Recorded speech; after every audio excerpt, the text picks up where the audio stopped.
শুরুতে যে খবরের দিকে আমাদের নজর রাখতে হচ্ছে নেপালের দিকে। সেনার নিয়ন্ত্রণে নেপাল, বিদ্রোহের আছে জ্বলছে কাঠমান্ডু। প্রধানমন্ত্রীর ইস্তফার পরই অপারেশনের সেনা, আর শান্তি বজায় রাখতেই নিরাপত্তার দায়িত্বে নেপালের সেনা।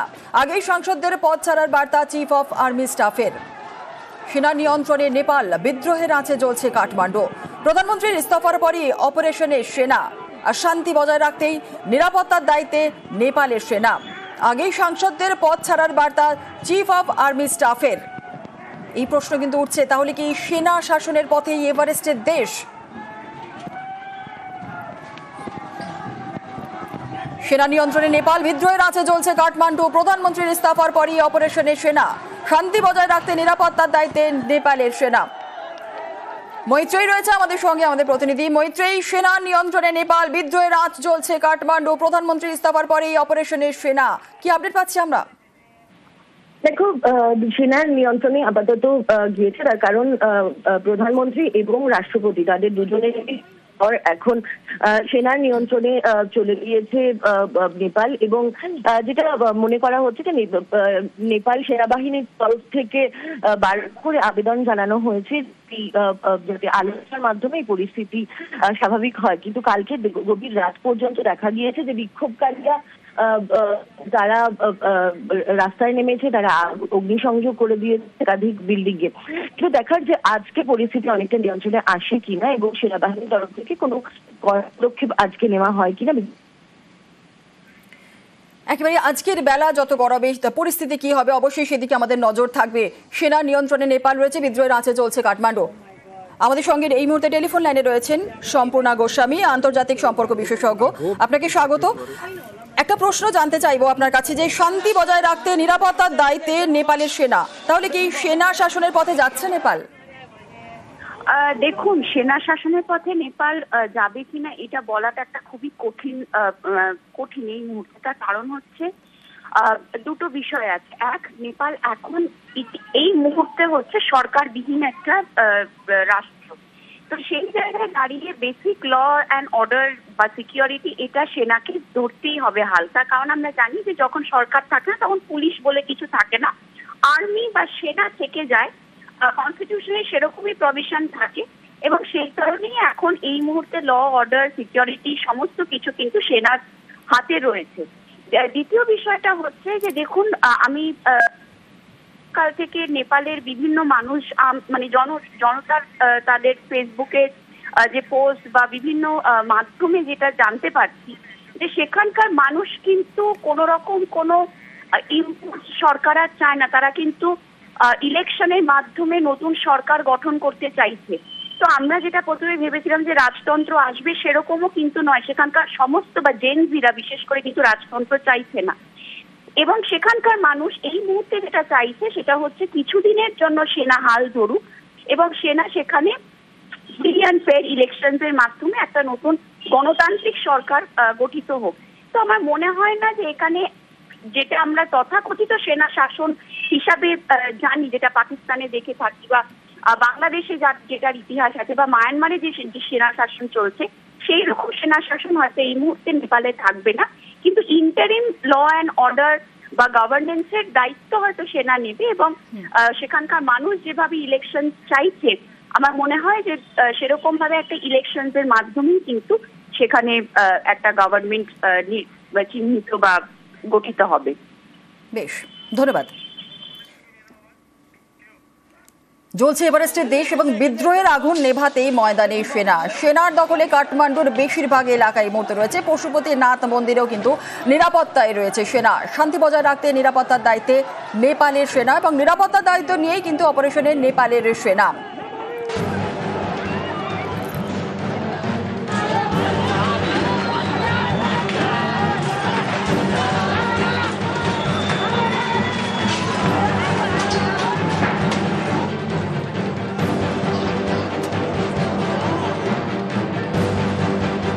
সোমবার রাত থেকে শুরু হয়েছিল ইস্তফার হিড়িক।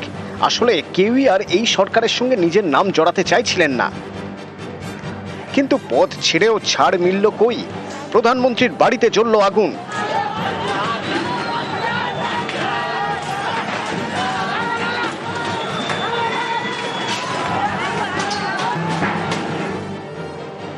রাষ্ট্রপতির বাড়িতে ভাঙচুর। স্বরাষ্ট্রমন্ত্রী ইস্তফা দেওয়ার পরেও তার বাড়িতে আগুন লাগালো ক্ষুব্ধ জনতা। ছাড় পায়নি সুপ্রিম কোর্ট, সংসদ ভবন। কোণঠাসা পুলিশ, দর্শক সেনা।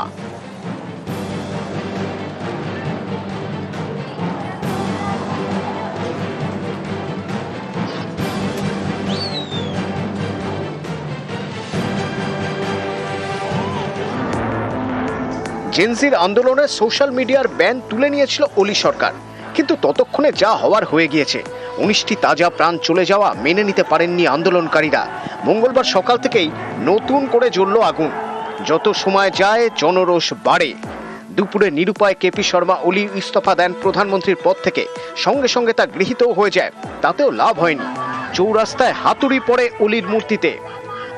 একদিকে একে একে ইস্তফা দিলেন ওলি সরকারের মন্ত্রীরা, অন্যদিকে জেল ভেঙে বের করে আনা হলো প্রাক্তন উপপ্রধানমন্ত্রী রাষ্ট্রীয় স্বতন্ত্র পার্টির প্রেসিডেন্ট রবি লামি ছানেকে। এপ্রিল থেকে দুর্নীতির অভিযোগে জেলে ছিলেন একসময় জনপ্রিয় টিভি সঞ্চালক রবি লামি ছানে, জেনজির পছন্দের নেতা। আন্দোলনের নেতৃত্বে উঠে আসছে আরো এক নাম, কাঠমান্ডুর মেয়র বালেন্দ্র শাহ এবং সুধান গুরুং। এনজিও চালান, কিন্তু যুব সমাজে অত্যন্ত জনপ্রিয় নাম। মঙ্গলবার হিমালয়ের কূলে সূর্য ডোবার আগেই পদত্যাগ করলেন নেপালের রাষ্ট্রপতি রামচন্দ্র পৌড়েল। ভারতের প্রতিবেশী দেশ নেপাল এখন সেনার হাতে। সরকার ভেঙে সব সাংসদদের পদত্যাগের নির্দেশ দিয়েছে সেনা। তবে কি সেনার হাত ধরেই শান্তি ফিরবে এভারেস্টের দেশে? নিউজ 18 বাংলা।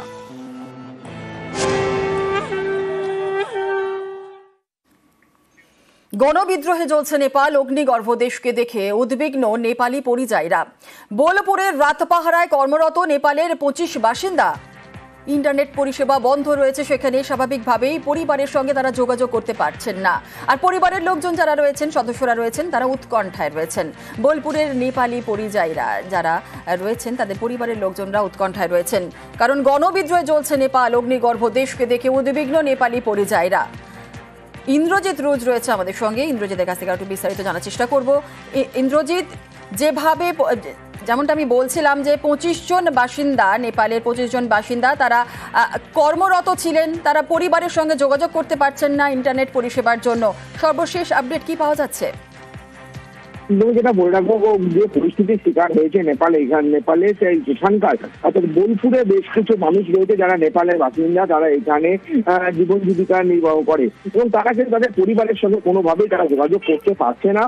এবং কারণ তারা যেটা জানাচ্ছে, ইন্টারনেট পরিষেবা বন্ধ রয়েছে, সেক্ষেত্রে হোয়াটসঅ্যাপ থেকে শুরু করে সমস্ত সোশ্যাল সাইট বন্ধ রয়েছে। আর তার জন্যই তারা কিন্তু যোগাযোগ করতে পারছে না। আর যোগাযোগ করতে না পারার জন্যই তারা কিন্তু একটা চিন্তিত ছিল। কিন্তু কালকের পর থেকে তারা মাঝে মাঝে যোগাযোগ করতে পেরেছে এবং হয়েছে, তার জন্য তারা একটু নিশ্চিন্ত হয়েছে।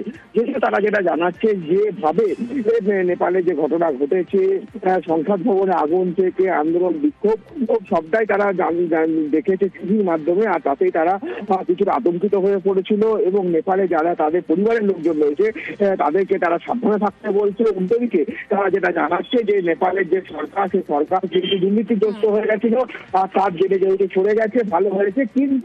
কিন্তু যে সংসদ ভবনে আগুন বা রাস্তার মধ্যে আগুন লাগানো, সেগুলো কিন্তু ঠিক হয়নি, এমনটাই কিন্তু জানাচ্ছে বোলপুরে থাকা পরিযায়ী নেপালি সদস্যরা। বেশ, ধন্যবাদ।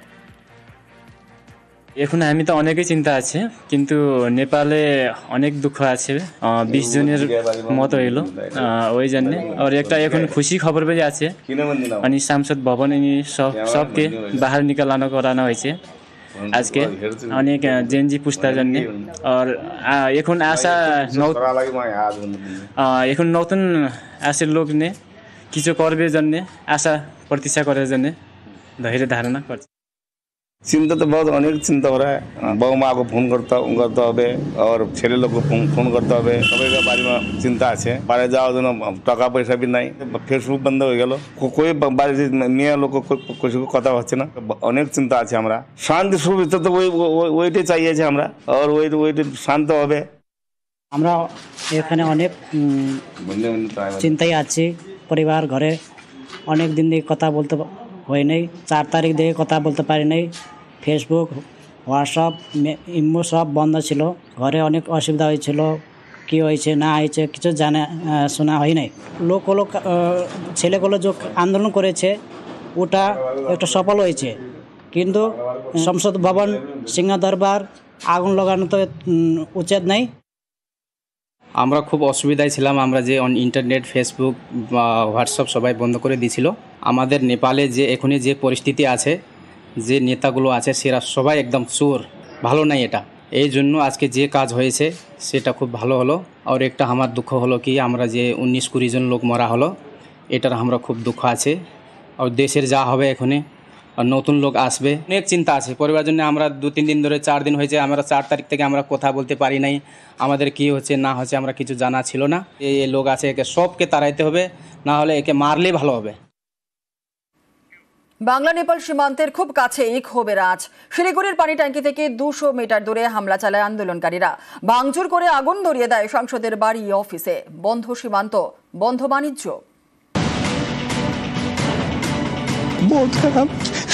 बहुत खराब है उधर, गोली आगे होगी सब जला दे।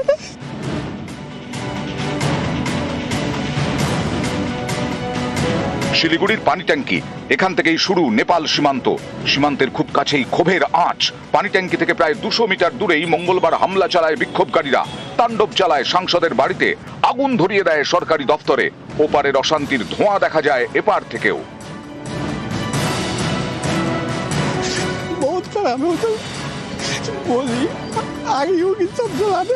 নেপাল থেকে ফেরা পর্যটকদের চোখে মুখে শুধুই আতঙ্ক। ওখানে অবস্থা প্রচুর খারাপ। কাল থেকে গোলাগুলি চলছে, ইট বৃষ্টি হচ্ছে, ওখানে রাস্তায় কারফিউ চলছে, रैप আছে, প্রচুর आतंक ছিল, ভয় ছিল মনে কি করে আসবো বাড়ি, কি করব। कल रात तक तो नॉर्मल था, बट आज सुबह से जो है प्रोटेस्ट होना शुरू हो गया था। मुझे लग रहा था कि जो बैंड किया है सोशल मीडिया इसलिए, बट नहीं। नेपाल ऐसी कंट्री जहाँ की सुविधा नहीं है और आप उनसे और सुविधा छीन रहे हो, तो फिर क्या करेंगे।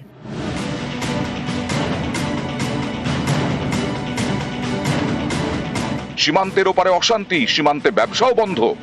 পানি ট্যাঙ্কি পেরিয়ে নেপালে যায় একাধিক পণ্য, রান্নার গ্যাস, পেট্রোপণ্য, সুতির জামা কাপড়, চাল, ডাল, মশলা সহ বহু নিত্য প্রয়োজনীয় সামগ্রী। নেপালে রপ্তানি হয় প্যাকেটজাত খাবারও। নেপাল থেকে ভারতে আসে পাইপ, প্লাস্টিক এবং টিন সহ আরো বেশ কিছু সামগ্রী। নেপালে অশান্তির জেরে ব্যবসা বন্ধ, যার জেরে রোজ প্রায় 10 থেকে 12 কোটি টাকার লোকসান হচ্ছে ব্যবসায়ীদের। একটা বড় ধাক্কা আসছে, কারণ এইটা ইমিডিয়েট হলো স্তীমিত হয়ে যাবে বা বন্ধ হয়ে যাবে এর কোনো কিন্তু সম্ভাবনা নাই। অর্থনৈতিক যে সংকটটা চলছে, এই সংকট থেকে কিন্তু কেউই বেরোতে পারছে না। সোমবার থেকেই নেপাল সীমান্তে কড়া নজর রেখেছে প্রশাসন। মঙ্গলবার দফায় দফায় চলে নাকা তল্লাশি। প্রয়োজন ছাড়া ভারতীয়দের নেপালে না যাওয়ার পরামর্শ দেওয়া হয়। দু দেশের মধ্যে বিমান যোগাযোগ আপাতত বন্ধ। বাংলার দুদিকে 2 প্রতিবেশী, নেপাল এবং বাংলাদেশ। 2 প্রতিবেশীরই ঘরে আগুন। নিউজ 18 বাংলা। ইন্টারনেট না থাকায় গতকাল রাতে সচিবালয় মুখ্যমন্ত্রী। কন্যাশ্রী থেকে রাতেই উত্তরকন্যায় পৌঁছান মুখ্যমন্ত্রী। নেপালে অশান্তির জেরে সীমান্তে বন্ধ রয়েছে ইন্টারনেট পরিষেবা। ফলে নেটওয়ার্ক সমস্যায় রাতেই উত্তরকন্যায় যান মমতা বন্দ্যোপাধ্যায়।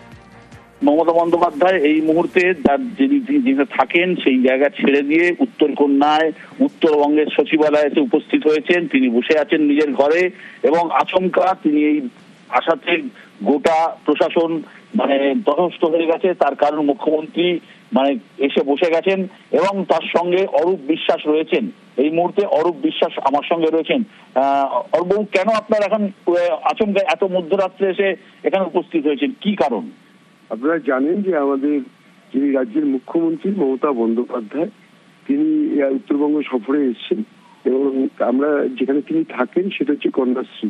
সেই কন্যাশ্রীতে কোনো রকম সেই জিও বলুন এবং এয়ারটেল বলুন কোনো কানেকশন কাজ করছিল। তিনি অত্যন্ত উদ্বিগ্ন, কারণ আজ পার্শ্ববর্তী আমাদের একটি দেশে এমন একটি ঘটনা ঘটেছে, তিনি কোনো খবরাখবর রাখতে পারছেন না। তিনি শুধু একটি রাজ্যের মুখ্যমন্ত্রী নন, তিনি একজন সর্বভারতীয় নেত্রী। তাই সমস্ত কিছু খোঁজ রাখা, খেয়াল রাখা, ব্যবস্থা নেওয়া, প্রশাসনিক স্তরে তার সিদ্ধান্ত নেওয়া, কোনোটাই তিনি নিতে পারছেন না, শুধু জিও এবং এয়ারটেলের কোনো কানেকশন, কোনো কাজ না করার জন্য। তাই তিনি বাধ্য হয়ে তার সচিবালয়ে, তার নিজের ঘরে উত্তরকন্যায় এসে এখন তিনি মনিটরিং করছেন।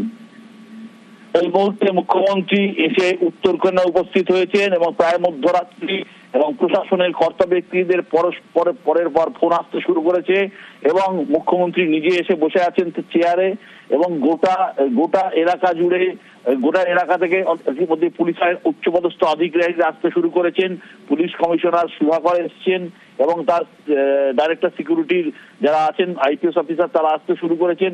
মুখ্যমন্ত্রী এখনো বসে আছেন এবং তিনি কতক্ষণ বসে থাকবেন সেটা জানা যাচ্ছে না। এবং অরূপ বিশ্বাসকে আমরা জিজ্ঞেস করেছিলাম যে কেন এসেছিলেন এবং কেন এসেছেন। অরূপ বিশ্বাস তিনি অ্যাকচুয়ালি আমি বললাম যে আমাদের পার্শ্ববর্তী দেশে এমন একটি ঘটনা ঘটেছে, তিনি অত্যন্ত উদ্বিগ্ন। আমি বারবারই বলছি তিনি শুধু একজন রাজ্যের মুখ্যমন্ত্রী নন, তিনি সর্বভারতীয় একজন নেত্রী, ফলে তিনি উৎকণ্ঠার মধ্যে রয়েছেন এবং এখানে বসেই তিনি সমস্ত কিছুর খেয়াল খবর রাখছেন এবং মনিটরিং করছেন। মুখ্যমন্ত্রী যেখানে আছেন সেখান থেকে নেপালের দূরত্ব খুব বেশি নয়, একদম সীমান্তবর্তী এলাকা এবং এখান থেকে তুমি জানো যে নেপালের যে পরিস্থিতি সেই পরিস্থিতির থেকে এখান থেকে কাকরভিটা বলো বা পানি ট্যাঙ্কি বলো নেপালের খুবই মানে কাছের জায়গা।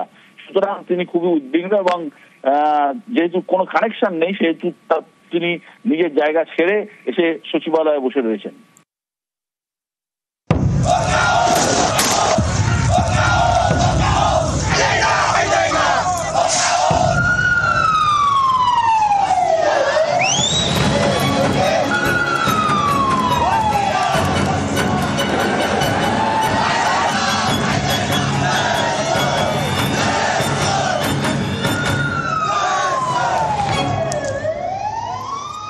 আজ এসআইআর বৈঠকে কমিশন, সব রাজ্যের সিইও কে নিয়ে বৈঠকে কমিশন। ইতিমধ্যেই এসআইআর প্রস্তুতি রিপোর্ট রাজ্যের সিইও। আর আমাদের সঙ্গে রয়েছেন আমাদের প্রতিনিধি সোমরাজ বন্দ্যোপাধ্যায়, আরো বিস্তারিত বলবে। সোমরাজ, কমিশনের কাছে কোন কোন তথ্য পেশ রাজ্যের সিইও, কি জানা যাচ্ছে? দেখো, আজকে জাতীয় নির্বাচন কমিশনের যে বৈঠক আছে সেই বৈঠক যথেষ্টই গুরুত্বপূর্ণ হতে চলেছে। তার কারণ আজকের বৈঠকের পরেই মনে হচ্ছে এসআইআর এর ভবিষ্যৎ নির্ধারণ করা হতে পারে। আজকে একটি বৈঠক আছে, বৈঠক কিছুক্ষণের মধ্যেই শুরু হবে জাতীয় নির্বাচন কমিশনের সদর দপ্তরে। সেখানে রাজ্যের সিইও মনোজ কুমার আগরওয়াল একাধিক রিপোর্ট পেশ করবেন। মূলত রাজ্যে এই মুহূর্তে ভোটার কথা রয়েছে, শেষবার রাজ্যে কবে এসআইআর হয়েছে এবং শেষবার রাজ্যে যখন এসআইআর হয়েছিল তখন কত নাম বাদ পড়েছিল, রাজ্যে শেষবার এসআইআর এর পর ভোটার তালিকা ডিজিটালাইজ করে ওয়েবসাইটে আপলোড করা হয়েছে নাকি। এছাড়াও এসআইআর পরবর্তীতে বিশেষ করে যে নমুনা সমীক্ষা করার কথা জাতীয় নির্বাচন কমিশন বলেছিল, সেই নমুনা সমীক্ষায় কি তথ্য পেল রাজ্যের মুখ্য নির্বাচনী আধিকারিকের দপ্তর। পাশাপাশি বুথ পুনর্গঠন নিয়েও আজ মুখ্য নির্বাচনী আধিকারিক মনোজ কুমার আগরওয়ালের থেকে রিপোর্ট নেবে জাতীয় নির্বাচন কমিশনের ফুল বেঞ্চ।